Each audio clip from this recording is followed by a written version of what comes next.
नमस्कार, आप देख रहे हैं इंडिया टीवी में हूं पिनाज और शाम के 4 बज चुके हैं और इस वक्त पूरे देश में एक सवाल जो सबसे ज्यादा मुखर तौर पर सामने आ रहा है वो है नीट का एग्जाम क्या दोबारा होना चाहिए। क्या पेपर वाकई में लीक हुआ था। सुप्रीम कोर्ट ने आज ग्रेस मार्क्स को लेकर तो स्थिति जो है कमोबेश स्पष्ट करने की कोशिश की, लेकिन एक यक्ष प्रश्न अभी तक बना हुआ है। क्या 1563 बच्चों के ग्रेस मार्क्स अगर वापस ले लिए जाएंगे तो क्या वाकई में नीट एग्जाम को लेकर जो सवाल उठ रहे हैं कि क्या पेपर लीक हुआ था, क्या बिहार का पटना में जो एक छात्र को डिटेन किया गया था क्या वहां पर उसको पहले से पेपर पता था। गोधरा से जो खबर आ रही है, सवाई माधोपुर से जो खबर आ रही है, तो पेपर लीक क्या वाकई में हुआ, और अगर हुआ या उसको लेकर संशय है तो क्या जांच हो रही है। जांच को लेकर कोई खुलकर कुछ क्यों नहीं बोल रहा, इसको लेकर स्टैंड स्पष्ट क्यों नहीं किया जा रहा। ये तमाम सवाल हैं जिनका जवाब और जिनको लेकर ये सवाल कैसे खड़े हुए हैं ये हम आपके सामने रखने की कोशिश करेंगे। लेकिन इस बीच सबसे पहले आज की अपडेट आपको दे दें। आपको बता दें कि आज जो है फिजिक्स वाला जो है उनकी तरफ से बच्चों के सिग्नेचर के साथ एक याचिका दायर हुई थी ग्रेस मार्क्स को लेकर। तो इससे पहले सुप्रीम कोर्ट उस पर कोई फैसला सुनाता, खुद नेशनल टेस्ट एजेंसी ने ही मान लिया, टेस्टिंग एजेंसी ने ही मान लिया एनटीए ने कि भाई हाँ ग्रेस मार्क्स नहीं देने चाहिए थे, इसका कोई प्रावधान नहीं है, तो हम इसको वापस ले रहे हैं और दोबारा परीक्षा कंडक्ट कराएंगे। बच्चों के पास 2 ऑप्शन है, या तो आप जो अपनी परीक्षा है उसके जो मार्क्स आए हैं ग्रेस मार्क्स उसके बिना अपने नंबर को मान्य रखिए और उन नंबर्स के साथ आगे बढ़िए काउंसलिंग में, या फिर आप दोबारा एग्जाम लीजिए जो 23 तारीख को होना है और उसके बाद आप जो है वो नए नंबर्स के साथ काउंसलिंग में बैठे। 30 जून को उसका नतीजा आ जाएगा। ये बच्चों के पास ऑप्शन छोड़ी है। लेकिन इस सब के बीच में सुप्रीम कोर्ट में तो ये सब कुछ हो गया, लेकिन इस सब के बीच में कई ऐसे मामले हैं जिनको लेकर अभी स्थिति स्पष्ट नहीं है। पेपर लीक हुआ, पेपर लीक को लेकर जो एफआईआर दर्ज हुई उस पर एनटीए क्या कर रही है, क्या कोई जांच बैठी है, क्या इस पर फौरी तौर से रोक लगेगी, क्या ये जो आरोप लग रहे हैं वो सही हैं, उन पर क्या संज्ञान लिया जा रहा है, क्या तब तक काउंसलिंग रुकेगी, और ग्रेस मार्क्स कैसे दिए, क्या आधार था, मतलब क्या फॉर्मेट था, उसको लेकर अभी तक एनटीए ने नहीं बताया किसको दिए, कैसे दिए, किस फॉर्मूले से दिए। जो एक ही काउंटर पे, एक ही सेंटर पर 6 बच्चे जो हैं पूरे 100% यानी 720 में से 720 नंबर लाए और 2 बच्चों की रैंक आती है, उनकी तो आती है लेकिन बाकी 2 बच्चों की भी रैंक आती है 67, 68। तो ये एक सेंटर से जो बच्चों का इत्तेफाक निकला, इसकी क्या जांच होनी चाहिए। किन परिस्थितियों में कुछ सेंटर्स पर पेपर बैकअप पेपर जो होता है उसके साथ एग्जाम कंडक्ट कराया गया, उसकी भी जांच क्या होनी चाहिए। और जो पटना गोधरा से खबरें आ रही हैं, आखिर वहां पर सरकार जो है वो क्लियर कट क्यों नहीं कोई स्टैंड ले रही है कि ठीक है भाई हम खुद जांच करते हैं। सीबीआई जांच को लेकर क्या है स्थिति और मांग को लेकर स्पष्ट क्यों नहीं हो रही। तो ये तमाम सवालात हैं जिनके जवाब हम तलाशने की कोशिश करेंगे। खुद वो बच्चे भी जुटेंगे जिनके मन में भी कई सवाल हैं कि भाई पिछली बार अगर मैं 650 नंबर लेकर आता तो मेरा बड़े आराम से अच्छी रैंक आके किसी अच्छे सरकारी मेडिकल कॉलेज में दाखिला मिल जाता, और अब की बार तो मेरे को दाखिले मिलने के लाले पड़ रहे हैं। तो ये संशय कहां से आया है इस पर भी हम बात करेंगे। लेकिन क्या नीट में वाकई में पेपर लीक हुआ है? क्या पटना में वाकई में 32 लाख रुपए देकर 25 बच्चे ऐसे थे जिन्होंने पहले से पेपर एक रात पहले पा लिया और उसके बाद उनको पेपर रटवाया गया और फिर अगले दिन उन्होंने एग्जाम दिया? क्योंकि एफआईआर जो है वो तो कमोबेश यही कह रही है। एक आयुष नाम के छात्र को पुलिस ने गिरफ्तार भी किया है। कुल 13 लोग जो हैं वो गिरफ्तार हुए हैं। आइए जरा इस बीच सुप्रीम कोर्ट में क्या कुछ हुआ और वहां पर आज क्या फैसला लिया गया पहले वो सुन लेते हैं, और फिर उसके बाद इस सवाल का जवाब टटोलेंगे कि आखिर पेपर लीक हुआ है, इस बात को मजबूती क्यों मिल रही है, क्या उसके आधार हैं और इस पर क्या कार्रवाई हुई है। लेकिन पहले सुप्रीम कोर्ट में क्या हुआ। सबसे पहला हमारा मुद्दा था कि आपने शुरुआत से इसमें गड़बड़ियां की हैं। जैसे आपने इसका रजिस्ट्रेशन रीओपन किया है 2 दिन के लिए, उसका आपने कोई हमारे पहले से कोई नोटिफिकेशन नहीं इशू किया। दूसरा इशू हमने ये रेस किया था कि जो आपने ग्रेस मार्क्स पेपर लीक का इशू था और तीसरा ग्रेस मार्क्स का इशू था। तो आज ग्रेस मार्क्स का इशू कोर्ट ने कंसिडर किया है और उसमें ये कोर्ट ने ये बोला है कि कोर्ट एनटीए ने आके क्लैरिफिकेशन दिया है, कमेटी बनाई जिसके बेसिस पे कोर्ट ने ये बोला है कि ठीक है जितने भी स्टूडेंट्स ने जिनको ग्रेस मार्क्स अवार्ड हुए हैं ये सब दोबारा से अपीयर होंगे 23 जून को और इनका रिजल्ट 30 जून को डिक्लेयर किया जाएगा। लेकिन सर एक सवाल और कि आखिर कोर्ट में ये बड़ी हार है एनटीए की कि उसने माना कि ग्रेस मार्क गलत दिए गए थे। जी मेरा मानना तो यही है कि हमारी ये छोटी सी तो जीत है आज की डेट में कि उन्होंने आके ये चीज कोर्ट में मानी कि हाँ ग्रेस मार्क्स गलत तरीके से दिए गए थे। उन्होंने एक कमेटी बनाई और उन्होंने सारा कैंसिल करके फिर से एग्जाम करवाने के लिए बोला है। लेकिन अगर ये 1563 लोग फिर से एग्जाम देंगे तो फिर से मेरिट या जो कहते हैं कि क्राइटेरिया उनकी रैंकिंग है फिर से डिसाइड होगी। ये इशू अभी भी हमारे पास ओपन है, जिसको हम आर्ग्यू कर सकते हैं 8 जुलाई को कोर्ट के सामने। अभी हमारा इशू पूरी तरीके से क्लोज नहीं हुआ है, क्योंकि कुछ स्टूडेंट्स ऐसे हैं जिन्होंने पिटीशन नहीं फाइल की थी, वो अभी भी कोर्ट के सामने नहीं है, तो उनका इशू अभी भी रेज होना बाकी है, जो कि हमारे पास अभी भी ऑप्शन खुला हुआ है। हम 8 जुलाई को कोर्ट के सामने ये इशू ओपन करेंगे। यानी ग्रेस मार्क्स का मुद्दा जो है वो पूरी तरह से सॉल्व नहीं हुआ है, क्योंकि ऐसे बहुत सारे बच्चे थे जिनके सेंटर पर कुछ दिक्कतें आई थी, लेकिन उनके पास ना तो साधन थे, जानकारी नहीं थी, गांव देहात में दूर के सेंटर पर वो एग्जाम दे रहे थे, ना तो उन्हें पता था कहां अपील कर सकते हैं, तो बेचारे वो अपील ही नहीं कर पाए। तो क्या वो बच्चे जो हैं उनके साथ न्याय हुआ है? एक सवाल ये भी उठ रहा है कि अगर आप खुद अपनी शिकायत लेकर नहीं गए हैं, आपको जानकारी ही नहीं थी कैसे शिकायत कर सकते हैं, तो आपके साथ जो एनटीए के एग्जाम कंडक्ट कराने में गलती हुई है उसका खमियाजा आप क्यों भुगतेंगे? आपको तो ग्रेस मार्क्स नहीं मिले क्योंकि आपने शिकायत नहीं लगाई थी। तो ये एक सवाल भी है। राइट टू इक्वालिटी के आधार पर पेपर इक्वालिटी पे कंडक्ट हुआ है, इसको लेकर भी सवाल जो है वो उठ रहे हैं। लेकिन इस वक्त जो सबसे बड़ा सवाल लोगों के जहन में है, 1563 बच्चों के आप ग्रेस मार्क्स जो हैं वो आपको मिल जाएंगे, उनका रिकंडक्ट होगा, पेपर ग्रेस मार्क्स के बिना काउंट होगा, तब भी क्या बच्चों के मन में जो संशय आ गया है वो दूर हो जाएगा? 1563 बच्चों से क्या उनकी रैंकिंग जो है वो ठीक हो जाएगी? क्या उसके बाद जो कट ऑफ है इस बार की वो नीचे हो जाएगी? क्योंकि ऐसा होने वाला नहीं है। दरअसल आपको बता दें कि कुछ ऐसे सवाल हैं जो लोगों के जहन में उठ रहे हैं और एनटीए पर भी वो संशय पैदा करते हैं। नेशनल टेस्टिंग एजेंसी जो है उसके ऊपर क्यों संशय उठ रहे हैं? कोर्ट ने खुद कहा, सुप्रीम कोर्ट ने, कि भाई आपकी जो नीयत है, जो आपकी सैंटिटी है, उस पर भी सवाल उठ गए हैं। दरअसल 9 और 10 अप्रैल को फिर से रजिस्ट्रेशन विंडो खोली गई। ऐसा क्यों हुआ? एनटीए की दलील है स्टूडेंट के कहने पर 2 दिन की विंडो खोली। फिर भाई आपने अचानक से इसे कैसे विंडो खोल रहे हैं? आप प्रचार प्रसार क्यों नहीं करते हैं? 9 मार्च से बढ़ाकर 16 मार्च आपने डेडलाइन की थी, इसके बाद अप्रैल में अचानक से फिर आपको 2 दिन की विंडो खोलने की जरूरत क्यों हो गई? एक्सटेंशन आप ऑलरेडी दे चुके थे। किन बच्चों के लिए खोली गई 9 से 10 अप्रैल की रात को 10:50 तक रजिस्ट्रेशन क्यों अलाउ किया गया? क्या वजह थी? जब आप पहले से ही एक्सटेंड कर चुके थे एप्लीकेशन, तो 2 दिन के लिए अचानक से 16 मार्च के बाद आपको याद आया 2 दिन के लिए आपने, कौन से ऐसे प्रिविलेज स्टूडेंट थे जिनके लिए आपको ये विंडो खोलनी थी? एनटीए की दलील है स्टूडेंट के कहने पर। कहां आपने नोटिफाई किया? कौन से वो स्टूडेंट थे कि भाई जिन्हें एंट्रेंस एग्जाम देना है, जिसकी तैयारी वो साल भर से कर रहे हैं, उन्हें इतना होश नहीं था कि वो अपना एग्जाम जो है वो 10 मार्च तक और उसके बाद एक्सटेंडेड डेट जो है 16 मार्च तक, वहां तक अपना एग्जाम भर देते। भाई अगर मैं पूरे साल भर मेहनत कर रही हूं एक एग्जाम के एंट्रेंस के लिए, तो उसका फॉर्म भी मुझे पता है कब निकलेगा, कब उसकी आखिरी डेडलाइन है और कब भरना है। ये नहीं कि मैं 2 दिन के एक एक्सटेंडेड विंडो का जो है इंतजार करूंगी। तो ये विंडो किसके लिए खोली गई, क्यों खोली गई? क्या ये अलग से बच्चे जो हैं फिगर इट हो जाएं, उसके लिए ये विंडो खोली गई? ये भी सवाल जो है वो लगातार उठ रहे हैं। कुछ बच्चों की जरा बात सुनिए, फिर कुछ और सवाल उठाएंगे जो सीधे सीधे नेशनल टेस्टिंग एजेंसी को संशय में ला रहे हैं कि सब कुछ ठीक नहीं, ऑल इज नॉट वेल।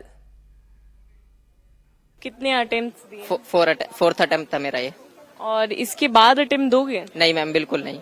क्यों नहीं दोगे? मैम इतनी हिम्मत नहीं है कि दोबारा से अटेम्प्ट दें, क्योंकि मैम 1 साल तैयारी करने में ना बहुत मेहनत लगती है। दिन में नींद खराब कर करके हमें पढ़ना पड़ता है, कम से कम दिन में 15-15, 20-20 घंटे पढ़ना पड़ता है। और 1 साल कोई भी बच्चा इतना स्ट्रेस नहीं ले सकता इतना और ज्यादा। और हमें कोई गारंटी नहीं है कि अगले साल ऐसा हो या ना हो, तो हम अगले अटेम्प्ट की नहीं सोचेंगे। मैम आगे की तो पढ़ाई की सोचते हैं, जीएमसी मिलता है हमारे साथ, इंसाफ होता है तो ठीक है, वरना हमें मेडिकल फील्ड स्किप करनी पड़ेगी। क्योंकि गवर्नमेंट को अगर ऐसे ही डॉक्टर्स चाहिए जो कि पैसों में बिक के आए हों, तो वो सिर्फ उन्हीं से इलाज कराए देश का, हम मेडिकल फील्ड में नहीं जाएंगे। फिर 1600 बच्चे तो सिर्फ एक महोदय है, ऑनेस्टली बताऊं तो 1600 बच्चे सिर्फ हमें एक नंबर दिया गया है, जिससे हम पेपर लीक कर जो भी सारा माजरा था सब भूल जाए।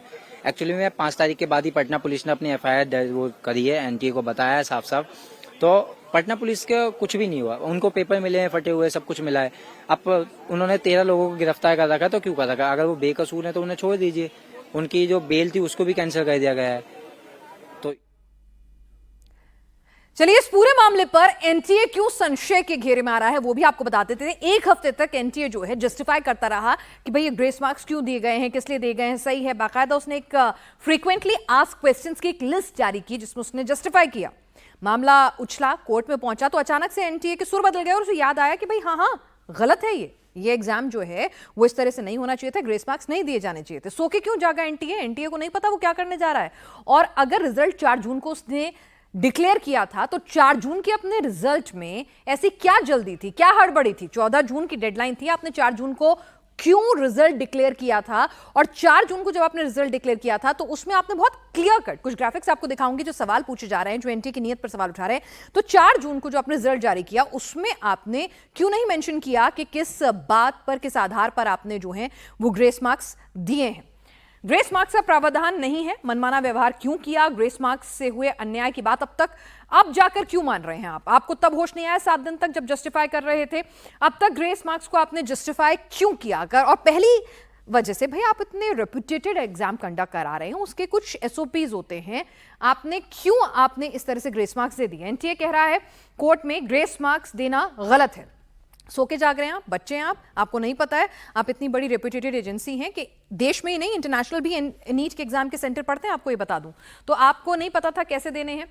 इस बार रैंकिंग बढ़ने के कई कारण हैं। हर साल एग्जाम की स्थिति अलग होती है, कई छात्रों को ग्रेस मार्क्स देने से रैंकिंग बढ़ गई है। पेपर लीक की कोई घटना नहीं हुई है, एनटीए अपनी सफाई दे रहा है।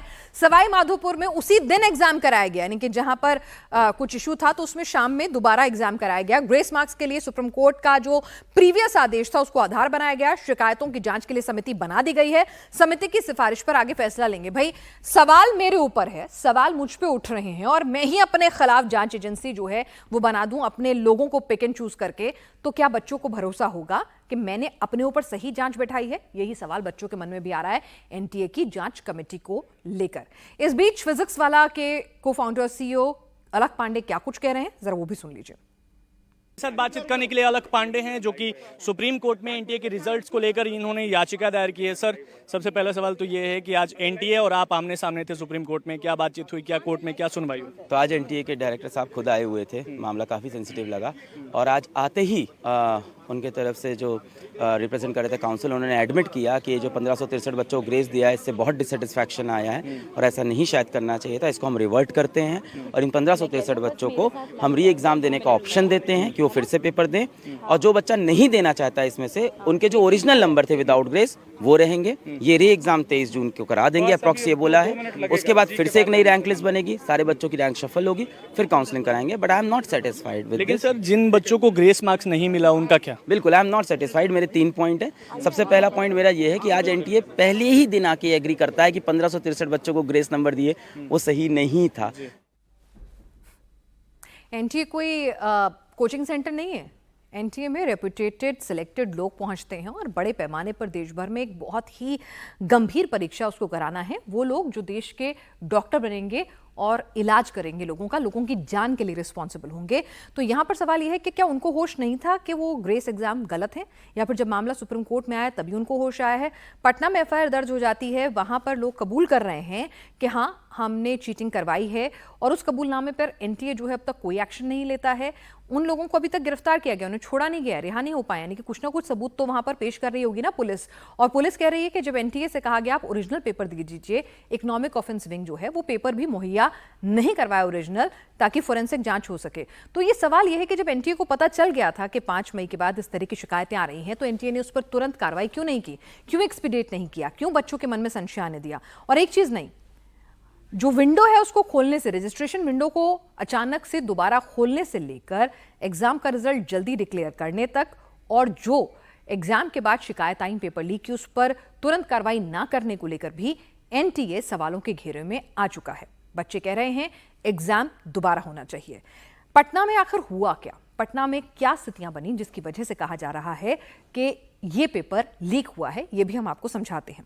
नीट एग्जाम और रिजल्ट में गड़बड़ी को लेकर जिन छात्रों से बात की, आप देख रहे हैं उनके मन में संशय है कि भाई ये तो बच्चे जो है 1563, इसमें से 700 जो हैं ग्रेस मार्क्स वाले रैंक होल्डर्स हैं जिन्होंने क्वालिफाई किया है। 700 बच्चों ने, अगर वो 700 बच्चे हट भी जाते हैं तो भी कुछ बहुत अंतर नहीं पड़ेगा जो हाई परसेंटाइल है। ज्यादातर छात्र पटना में पेपर लीक की घटना का जिक्र करते हुए दिखे, और ये बात सही भी है। 5 मई यानी जिस दिन नीट की परीक्षा हुई उसी दिन ये क्लियर हो गया था कि पटना में कुछ तो गड़बड़ हुआ है। नहीं तो आप जहां एग्जामिनेशन सेंटर है वहां से आपने एक बच्चे को एग्जाम देते हुए उठाया है, उसे गिरफ्तार किया है, तो कुछ तो आधार रहा होगा। एग्जाम सेंटर से अगर आप एक बच्चे को उठा रहे हैं और पेपर लीक के संदर्भ में उठा रहे हैं, और जिन लोगों को आपने गिरफ्तार किया है वो अपना कबूलनामा दे रहे हैं कि हाँ ये पूरा नेक्सस चला के हम जो है जो छापेमारी हुई है उसमें जले हुए पेपर्स, मुड़े तोड़े पेपर्स मिले हैं, और आप कह रहे हैं कि हाँ हमने 25 बच्चों को ये सवाल जो है रटवाए थे, तो उसके बाद भी एनटीए पर कोई एक्शन क्यों नहीं लिया?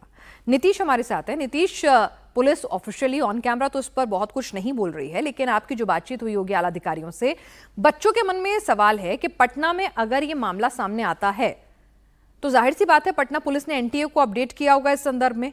तो एनटीए की तरफ से कोई तुरंत एक्शन नहीं लिया गया, कुछ एग्रेशन नहीं दिखाया गया इस कार्रवाई को लेकर, कोई बहुत जल्दबाजी में उन्होंने कोई कार्रवाई की हो, कुछ बहुत ही जिसे कहें कि बहुत ही सबमिसिव रवैया रहा? बिल्कुल, और यही कारण है कि इसको लेकर सवाल उठ रहे हैं। अभी आर्थिक अपराध इकाई जो है इस पूरे मामले की जांच कर रही है। पुलिस की टीम ने कुछ जले हुए प्रश्न पत्र बरामद किए थे, एफएसएल की टीम को भेजना था, लेकिन अभी तक नहीं भेज पाई है। क्यों? क्योंकि आर्थिक अपराध इकाई ने एनटीए से मूल प्रश्न पत्र मांगा और अभी तक उसे नहीं मिला है। इसके अलावा 11 छात्रों के बारे में जानकारी मांगी है, वो जानकारी भी नहीं मिली है। 13 जो लड़के पकड़े गए हैं, अभिभावक पकड़े गए हैं, सेटर पकड़े गए हैं, कुल मिलाकर 13, उनके बारे में एनटीए ने अपनी तरफ से कोई जानकारी भी नहीं मांगी। तो ये वो सारे सवाल हैं जो कई सवाल खड़े कर रहे हैं, और यही कारण है कि छात्र परेशान हैं। पटना में जो आयुष नाम का लड़का डीएवी स्कूल से पकड़ा गया, उसने कबूल किया पुलिस के सामने कि उसे एक दिन पहले पटना में ही एक स्कूल में ठहराया गया था, एक हॉस्टल में, और वहाँ प्रश्न पत्र और आंसर दोनों उपलब्ध था, रटवाया जा रहा था, और उसकी तरफ 25 लड़के और थे। ये सारी बातें आयुष ने पुलिस को बताई हैं। पुलिस ने बयान भी दर्ज कर लिया है, लेकिन अब चूंकि जांच आगे नहीं बढ़ पाई है, अब जाहिर है ये सारी चीज़ें तकनीकी है, कानूनी प्रक्रिया का हिस्सा है, उन्हें साबित करना होता है। तो जब तक वो सारी चीज़ें पूरी नहीं होंगी, वो एफएसएल की टीम अपनी रिपोर्ट नहीं देगी, इसके अलावा जो तमाम साक्ष्य हैं वो तकनीकी आधार पर साबित होते नहीं दिखेंगे, तब तक ये बातें कानूनी आधार पर साबित नहीं हो सकती हैं। तो फिलहाल अभी मामला जो है जांच चल रही है। आर्थिक अपराध इकाई को इंतजार है इस बात का कि एनटीए की तरफ से उसे जो चीज़ें मांगी गई है उपलब्ध कराई जाए, और जो नेटवर्क है पूरा उसको लगभग पुलिस ने खंगाल लिया है। क्योंकि तो सवाल ये है कि एनटीए इतना उदासीन रवैया क्यों अपना रहा है? अगर मुझे कोई एग्जाम में कंडक्ट करा रही हूं एक एजेंसी के तौर पर, मुझे पता चलता है कि कहीं से पेपर लीक होने की बातें सामने आ रही हैं, तो फिर उस पर एनटीए उदासीन रवैया क्यों अपना रहा है? जांच में सहयोग क्यों नहीं कर रहा? तुरंत एक्शन क्यों नहीं ले रहा? तुरंत तेजी से कार्रवाई क्यों नहीं ले रहा? 5 मई का यह मामला है, आज 10 जून हो गई है, तो फिर अब तक कार्रवाई क्यों नहीं कर रहा है एनटीए? तो ये सवाल एनटीए पर भी उठ रहे हैं। लेकिन हमारे साथ कुछ छात्र हैं, छात्रों से भी उनके मन में क्या कुछ सवाल उठ रहे हैं ये पूछेंगे। रचना गुप्ता है हमारे साथ। नीट की परीक्षा में 648 नंबर मिले हैं। प्रणय जुनेजा हैं, नीट की परीक्षा में 636 नंबर मिले हैं, और साथ ही हमारे साथ हिमांशु अग्रवाल भी इस वक्त मौजूद हैं। सबसे पहले रचना, मैं आपके पास चलूंगी, आपके मन में क्या सवाल आ रहा है? एनटीए कह रहा है कि भाई ठीक है, पिछली बार 648 नंबर पे आपको अच्छा कॉलेज मिल सकता था, इस बार कट ऑफ हाई गई है, पेपर आसान आया था, बच्चों ने अच्छा एग्जाम दिया है, आप लोग खामखा बात का बतंगड़ बना रहे हैं। मैम, इनका जो पहले क्वेश्चन का आंसर था कि कट ऑफ इतनी बढ़ कैसे गई, तो इन्होंने कहा कि नंबर ऑफ कैंडिडेट्स बढ़ गए हैं। 3 लाख के अराउंड, 3-3.5 लाख के अराउंड कैंडिडेट्स बढ़ गए हैं। अगर आप पिछले साल के कैंडिडेट्स का पार्टिसिपेशन देखें तो हर साल यही रहता है। 2022 में भी अराउंड, मतलब अगर मैं देखूं 22 से 23, 23 से 24, तो हर साल 3 लाख बच्चे ही बढ़ते हैं। तो इस साल कुछ सुपर डुपर इंटेलिजेंट बच्चे ही आ गए होंगे जो इतनी ज्यादा कट ऑफ बढ़ गई। दूसरी बात कि मैम 2022 पे 648 मार्क्स पे 6000 से 7000 रैंक थी, 2023 में 7000 से 8000, और 2024 में 31000। इसका साफ मतलब है कि या तो ये जो 1563 बच्चे हैं जिन्हें ग्रेस मार्क्स दिए गए हैं, ये 15630 है, या तो ये 15000 के अराउंड है, क्योंकि 1500 बच्चों की वजह से 23000 तक तो रैंक नहीं पहुंच सकती। 4.5 इंटू का इन्फ्लेशन तो नहीं हो सकता, या तो चीटिंग हुई है, इन्हें मानना पड़ेगा, क्योंकि 7000 से 31000 पहुंचने के लिए चीटिंग हुई है, या तो ये 15000 बच्चे हैं। और दूसरी बात मैम, एनटीए मानने को तैयार नहीं है कि चीटिंग हुई है। जब हमारे पास एफआईआर दर्ज है, न्यूज में भी आ रहा है, बिहार में भी इतने बच्चे पकड़े गए हैं, तो ये एनटीए मान क्यों नहीं रही है कि चीटिंग हुई है? ना एजुकेशन मिनिस्टर मान रहे कि कोई घपला हुआ है। अगर घपला नहीं हुआ है तो ये रैंक 31000 कैसे पहुंच गई? दूसरी बात, अगर ग्रेस मार्क्स वाली प्रॉब्लम आप सॉर्ट आउट कर भी दो तो भी हमें कोई फायदा नहीं होगा, वो 31000 ही रहेंगे। तो मैम मेरे अकॉर्डिंग कोई बेनिफिट नहीं हुआ है, कोई चेंज नहीं हुआ है, हम अभी भी प्रॉब्लमैटिक सिचुएशन में ही है। ठीक है, रीनीट के अलावा कोई और ऑप्शन नहीं है। ठीक है, आपने बिल्कुल सही जस्टिफाई किया। इन 1500 बच्चों में से लगभग 700 बच्चे हैं 1563 में से जिन्होंने एग्जाम क्वालिफाई किया, और अगर ये 700 बच्चे माइनस भी कर देंगे तो भी आपकी जो कट ऑफ है उसमें कोई अंतर नहीं आने वाला है, रैंकिंग में कोई अंतर नहीं आने वाला है। तो आपका संशय है कि ये 1563 नहीं 15,063 बच्चे होंगे या फिर पेपर लीक हुआ होगा। प्रणय हमारे साथ इस वक्त हैं, प्रणय जुनेजा, 636 नंबर उनके आए हैं। प्रणय, आपको क्यों लगता है कि कुछ गड़बड़ हुई है? ऐसा भी तो हो सकता है कि पेपर आसान आया था, बच्चों ने अच्छा परफॉर्म किया और कट ऑफ हाई गई।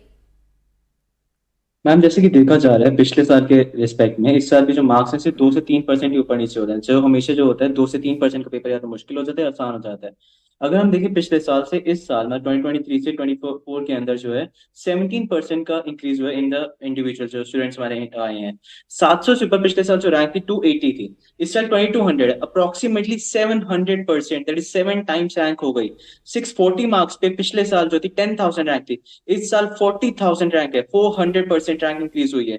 ऐसा इतना ज्यादा मैम बिना पेपर लीक के नहीं हो सकता।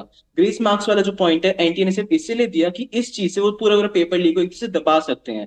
देयर इज नो वे कि 1500 बच्चे भी नहीं, जैसे आपने बोला 700 बच्चे, 798 टू बी एग्जैक्ट, सिर्फ उनकी वजह से इतना बड़ा देखने को नहीं मिल सकता। वो भी सिर्फ क्वालिफाई वाले हैं मैम, मतलब जो 150 से अबव लेकर आए हैं। 600 से अबव मैम मैक्सिमम 400 स्टूडेंट्स होंगे। 400 बच्चे से इतना बड़ा रैंक कैलकुलेशन एनटीए जस्टिफाई नहीं कर सकता है। ये सिर्फ और सिर्फ सब कुछ करा गया ताकि पेपर लीक, जो पटना में इतना बड़ा एफआईआर प्रेजेंट है, जो 13 लोग वहां पे गिरफ्तार बैठे हैं, एक अभी गुजरात में गोधरा के अंदर भी केस आया था जहाँ पे 16 डिफरेंट स्टेट्स के स्टूडेंट्स आके वहां बैठे। प्रणय, आपने बिल्कुल गुजरात की बात की है, गोधरा से भी मेरे सहयोगी जुड़ गए हैं। पटना की बात तो हमने अपने दर्शकों के सामने रखी है कि पटना में ऐसा क्या मामला सामने आया जिससे बच्चों के मन में, बच्चों के पेरेंट्स के मन में संशय पैदा हुआ है कि कहीं ना कहीं पेपर लीक हुआ है। निर्णय आपसे समझना चाहूंगी कि गुजरात में, गोधरा में क्या मामला सामने आया है जिससे लग रहा है कि सब कुछ ठीक नहीं है, एनटीए में कुछ तो गड़बड़ है।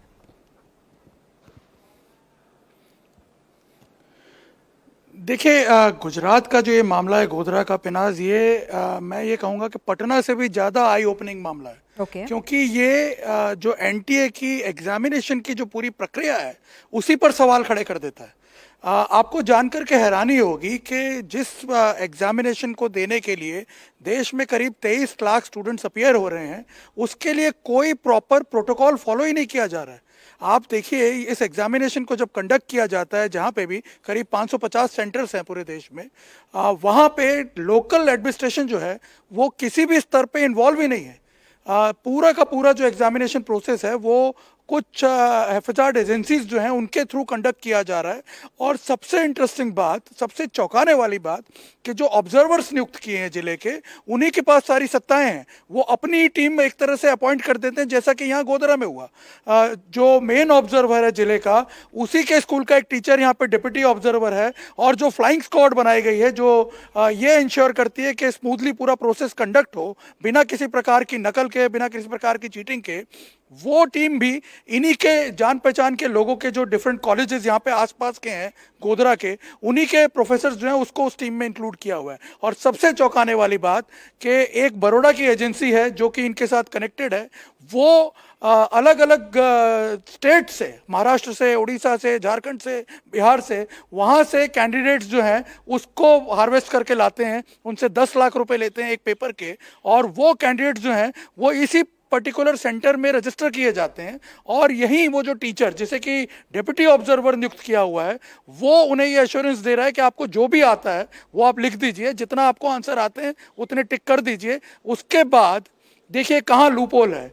उसके बाद जो मोडस ऑपरेंडी है इनकी, उसके अनुसार जब एग्जाम खत्म हो जाता है तब आपको पेपर सील करके ट्रांसपोर्ट करने के लिए करीब 2 से 3 घंटे का समय मिलता है। और आज की तारीख में क्या होता है कि जैसे ही एग्जाम पूरे होते हैं, जितनी भी बड़ी कोचिंग क्लासेस हैं वो तुरंत आंसर कीज जो हैं वो रोल आउट कर देती हैं आधे पौने घंटे के अंदर अंदर। तो यहाँ जो टीचर इन्वॉल्व है वो उन 30 बच्चों का जिन्होंने पैसे दिए हुए हैं 10-10 लाख रुपए, उनकी आंसर शीट को टिक करके आगे भेजने वाला था।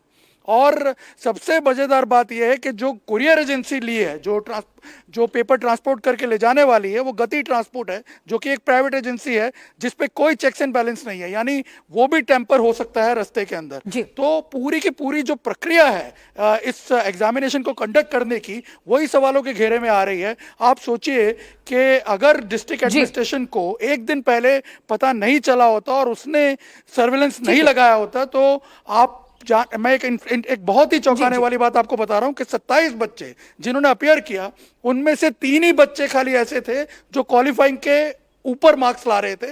बाकी सारे के सारे जो बच्चे हैं उनके नंबर डबल डिजिट में है। तो आप अंदाजा लगा लीजिए कि किस लेवल के स्टूडेंट्स हैं जिनको पास करवाए जाने की पूरी ये जो है ये रैकेट चल रहा था। बिल्कुल। और ये भी कहा जा रहा है निर्णय कि कई बच्चे तो 1000 किलोमीटर दूर से इस सेंटर को उन्होंने चूज किया, ऑप्ट किया। ये भी बात गले से नीचे नहीं उतरती है, उस पर भी मैं आपसे बात करूंगी। और झज्जर से मेरे साथ पवन नारा भी जुड़ गए हैं, जहां पे एक और कंट्रोवर्सी है। चलिए, पेपर कैसे कंडक्ट कराया गया उसकी निष्पक्षता पर भी सवाल उठ रहे हैं, पेपर लीक हुआ इसको लेकर पटना में सवाल उठ रहे हैं। तो झज्जर में एक नई कंट्रोवर्सी है कि भाई एक ही सेंटर से 8-8 बच्चे जो हैं वो रैंक होल्डर कैसे हो सकते हैं, और 6 बच्चे तो ऐसे जिनके 720 में से 720 नंबर आए, और 2 ऐसे जिनकी टॉप 100 में रैंक है।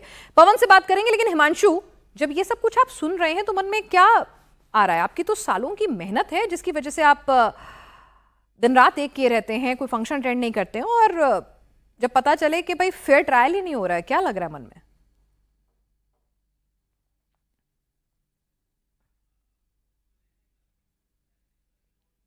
हिमांशु, आप मुझे नहीं शायद सुन पा रहे हैं। पवन हमारे साथ इस वक्त जुड़े हुए हैं। पवन, मैं आपसे जानना चाहूंगी कि अभी तक बहुत सारे सवालों के जवाब खंगाले जा रहे हैं, उसमें से झज्जर भी एक अपने आप में पहेली बना हुआ है। क्या अपडेट है वहां पर ग्राउंड जीरो से? बिल्कुल, झज्जर वाला मामला अपने आप में इंटरेस्टिंग इसलिए है कि वहां से 6 बच्चों ने टॉप किया। प्रिंसिपल कह रही है कोई देर नहीं हुई, इसका मतलब वो ग्रेस मार्क्स की लिस्ट में नहीं है। सिर्फ 6 बच्चों को कहा जा रहा है कि टॉपर्स में से ग्रेस मार्क्स मिले, तो 44 बच्चों को फिजिक्स के एक गलत सवाल का ग्रेस मार्क्स मिला, जो कि आज भी वैलिड है, आगे भी वैलिड रहेगा। सवाल यह है कि पूरे देश में जो पर्चा बटा, उससे अलग पर्चा झज्जर के इस सेंटर में कैसे बट गया, यह सवाल अभी तक सुप्रीम कोर्ट के सामने नहीं उठा है। कैसे एक इमरजेंसी सेट निकाल लिया गया, और जैसा कि निर्णय बता रहे थे, जो डिस्ट्रिक्ट कोऑर्डिनेटर है जिसके पास ये हस्ताक्षर करने की पावर है कि वो बैंक से पेपर ले सकता है, सुबह 8:30 बजे पेपर लिया गया। पेपर दोपहर 2 बजे होना था। 9, 10, 11, 12, 1 5 घंटे तक दोनों सेट, मेन सेट और बैकअप सेट उनके पास था। उन्होंने 2 बजे खोला, 2:30 बजे तक ये तय नहीं हो पाया कि सेट कौन सा हो। और पूरे देश ने जिस इम्तिहान को दिया, झज्जर के उस सेंटर के बच्चों ने बिल्कुल अलग पेपर दिया। यानी झज्जर के बच्चों ने अलग ही क्वेश्चन पेपर सॉल्व किया है। मान लिया, यानी कि अगर हमारे साथ बच्चे भी बैठे हैं कि अगर मेरे पास सेट ए आया है तो झज्जर के बच्चों ने सेट बी दिया है, और सेट बी में से जानकारी है, लगातार हम बता रहे हैं। पवन, तो सेट बी में से ऐसा पेपर आया है, एक तो पहले तो क्या खूबसूरत इत्तेफाक देखिए कि सेट ए की जगह पूरे देश में सेट ए खुला है और झज्जर में सेट बी खुल जाता है। पहला खूबसूरत इत्तेफाक, चलिए मान भी लेते हैं एक बार को कि कुछ एरर हो गया होगा। दूसरा खूबसूरत इत्तेफाक कि इसी सेट बी में से 1-2 नहीं, छप्पर फाड़ के टॉपर निकल जाते हैं। ये बात तो फिर गले से नीचे नहीं उतरेगी। बिल्कुल, सवाल इसलिए भी उठ रहे हैं कि अगर सेट बी है, उसकी तो आंसर की ही नहीं आई पब्लिक डोमेन में। अगर वो सेट बी कहीं पुलिस जांच में पकड़ा भी जाता तो कह दिया जाता कि ये तो पेपर है ही नहीं। देखिए, इस लूप होल में एक एग्जिट क्लॉज है बचने के लिए।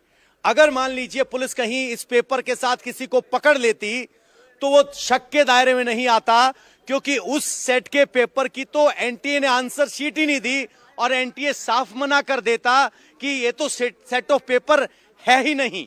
लेकिन बावजूद इसके, जब स्कूल के प्रिंसिपल ने बाकायदा इस बात को मेल पर एनटीए को बताया, तो एनटीए की तरफ से कोई कदम नहीं उठाया गया, उसी सेट को एक्सेप्ट कर लिया गया बिना आंसर की रिलीज किए हुए। तो आज कैसे इंडिया टीवी भी प्रश्न पत्र ही एनटीए से बदल ये गया? तमाम सवाल उसके पूछ आंसर रहा भी है। हम मान लिए, लगातार स्कोर एनटीए भी आ के गया। अधिकारियों से भी संपर्क साधने की कोशिश कर रहे हैं, वो फोन नहीं उठा रहे हैं। हम भी कह रहे हैं कि भाई आप जरा बता तो दीजिए, हम आपका भी पक्ष सुनने के लिए तैयार हैं, बता तो दीजिए कि ये पेपर का सेट ऑफ बी कैसे खुला, किन परिस्थितियों में खुला, क्या ये खुलना जायज होता है। जो सवाल निर्णय गोधरा से उठा रहे हैं कि आखिर प्राइवेट एजेंसीज और इस तरह से बिना लोकल अथॉरिटीज को संज्ञान में लिए हुए आप कैसे ये पूरा का पूरा एग्जाम कंडक्ट करा सकते हैं, प्रोटोकॉल किसने निर्धारित किया।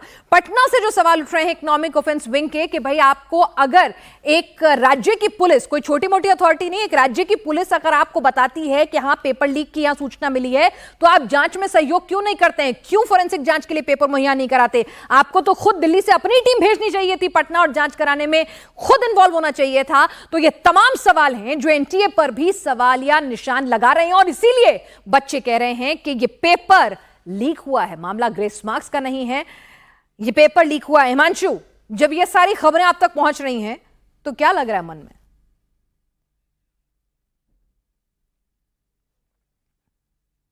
हिमांशु, सुन पा रहे हैं आप मुझे? हिमांशु से बात नहीं हो पा रही है। प्रणय हमारे साथ लगातार जुड़े हुए हैं और आज साथ ही हमारे साथ हमारे और एक स्टूडेंट भी हमारे साथ लगातार मौजूद हैं। प्रणय, आपसे जानना चाहूंगी, ये तमाम फैक्टर्स जब आपको पता चल रहे हैं, आपकी सालों की मेहनत होती है, पेरेंट्स की मेहनत होती है, पैसा खर्च होता है कोचिंग सेंटर पर, किताबों पर, इस टाइम दिमाग में क्या चल रहा है? सरकार को क्या करना चाहिए? जो हमारी सुप्रीम में सरकार को भी नहीं कहूंगा, जुडिशियल सिस्टम को सबसे पहले सीबीआई इंक्वायरीज पे बिठानी चाहिए। एक इंडिपेंडेंट इन्वेस्टिगेशन होनी चाहिए ओवर एनटीए इटसेल्फ।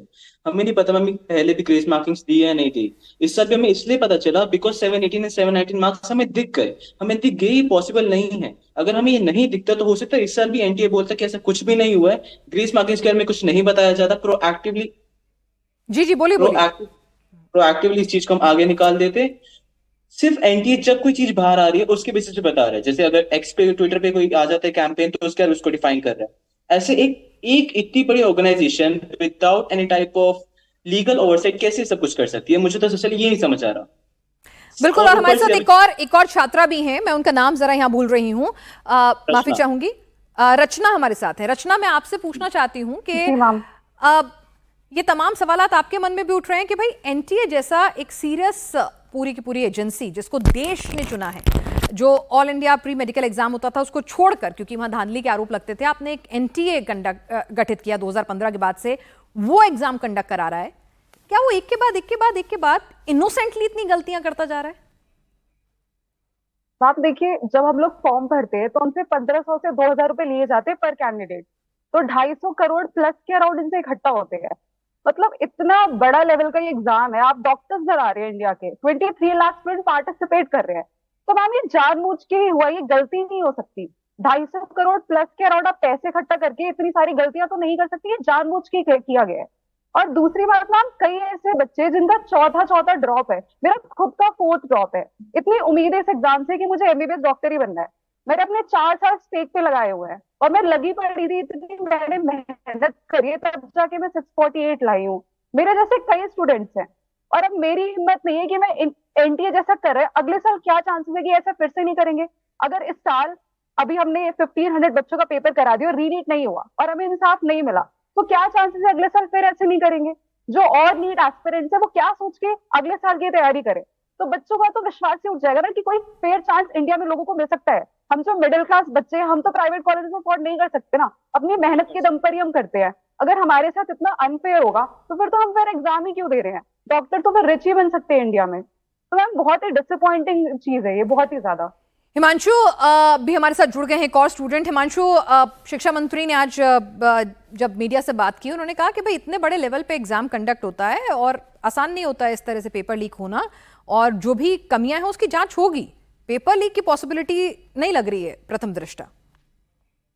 मैम ऐसा कैसे हो सकता है? आप खुद सोचिए, एक ऐसा एग्जाम जिसमें लास्ट ईयर कट ऑफ 610 किया था। मैं कह रहा हूँ पिछले सालों का जो ट्रेंड रहा है वो ये रहा है कि लास्ट ईयर 90 से 95, फिर 95 से 600 और फिर 600 से 610 के बीच में कट ऑफ रहा है। मैं कह रहा हूँ उन्होंने निहायत ही आसान पेपर बना दिया। तो 10 नंबर का कट ऑफ, चलिए 20 नंबर का कट ऑफ बढ़ता, 610 से वो कट ऑफ बढ़कर 630 चला जाता। मैम मेरे 648 है and I am getting rank 31,500। Possible है? आप खुद सोचिए, बिना पेपर लीक के। सिंपल सी बात है, ये तो क्लियरली लिख रहा है कि एक मास लेवल पर पेपर जो है वो लीक किया गया है। मैम देखिए, लीक जरूरी नहीं है कि बच्चा पेपर लीक ही हो गया हो, बहुत सारे तरीके हैं मैम। जो ओएमआर है उसके साथ टेम्पर किया गया है नहीं किया गया है, हमारे पास तो ये भी प्रूफ नहीं है ना। हमें तो ये भी कंफर्म नहीं है कि जो हम पेपर दे के आए हैं, जो हम ओएमआर भर के आए हैं, उसे बाद में छेड़ा गया है या नहीं छेड़ा गया। हो सकता है कोई बच्चा है जिसने ओएमआर में बहुत सारे क्वेश्चन छोड़ दिए हो, उसकी एनटीए में डायरेक्टली सेटिंग हो, उसने अपना ओएमआर भरवा दिया हो, उसके भी तो मार्क्स बढ़ सकते हैं। पेपर लीक, अगर पेपर फिजिकली लीक नहीं हुआ है, बहुत तरीके हैं मैम लीक कराने के। तो रूम में बैठा के लीक कर दिया, टेलीग्राम पर लीक कर दिया, बच्चों को पैसे बिल्कुल। जब एक ही सेंटर में तमाम, जब आपका जो टीचर है, ऑब्जर्वर है, उसका डेप्यूटी है, जो फ्लाइंग स्क्वाड है, वो सब एक दूसरे से मिले हुए होंगे, जानकार होंगे, तो मिली भगत का संशय गोधरा में उठ रहा है। पटना में तो सीधे सीधे पेपर लीक की बात कबूली की जा रही है। उसके बाद एनटीए के कंडक्ट पर भी सवाल आ रहे हैं। कोई आप छोटे बच्चे या कोई कोचिंग सेंटर चलाने वाली एजेंसी नहीं है। आप जो हैं इतनी बड़ी एजेंसी हो के आपको 7 दिन बाद होश आया कि ग्रेस मार्क्स आपने गलती से दे दिए।